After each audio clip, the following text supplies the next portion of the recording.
உயிருக்கு அச்சுறுத்தல் உள்ளதால் கனிம வள முறைகேடு வழக்கில் சாட்சியம் அளிப்பதற்காக முன்னாள் IAS அதிகாரி சகாயம் நீதிமன்றத்தில் நேரில் ஆஜராகவில்லை. இந்நிலையில் அவருக்கு ஏன் போலீஸ் பாதுகாப்பு வழங்கவில்லை, மத்திய படை பாதுகாப்பு வழங்க உத்தரவிட நேரிடும் என நீதிபதி தெரிவித்துள்ளார். இது தொடர்பான கூடுதல் தகவல்களை எமது செய்தியாளர் ராஜ்குமார் வழங்க கேட்போம். ராஜ்குமார், வணக்கம். முழு விவரங்கள் என்ன?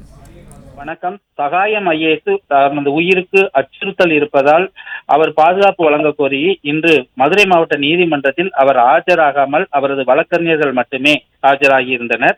அதாவது கடந்த 2014 ஆண்டில சகாயம் IAS குவாரியில் நடந்த சட்ட விரோத செயல்பாடுகள் பற்றி விசாரிக்க நீதிமன்றத்தால் சிறப்பு அதிகாரியாக நியமிக்கப்பட்டிருந்தார்.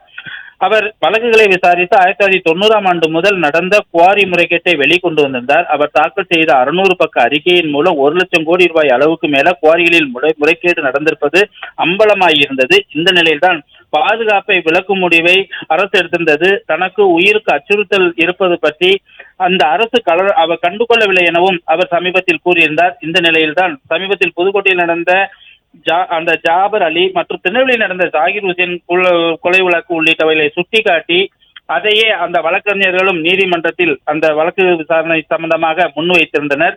இன்று அந்த வழக்கு விசாரணையானது கனிம வள வழக்குகள் சம்பந்தமாக விசாரிக்கக்கூடிய மதுரை மாவட்ட நீதிமன்றத்தில் வழக்கு விசாரணைக்கு இன்று வந்தது. அந்த வழக்கை விசாரித்த நீதிபதி லோகேஸ்வரன் ஏன் சகாயம் IAS அவருக்கு போலீஸ் பாதுகாப்பு வழங்கவில்லை என கேள்வி எழுப்பினார். அதோடு போலீஸ் காப்பு வழங்கப்படுமா, இல்லை என்றால் மத்திய பாதுகாப்பு படையினருடைய பாதுகாப்பு வழங்க உத்தரவிட நேரிடும் என்றும் அவர் கேள்வி எழுப்பினார்.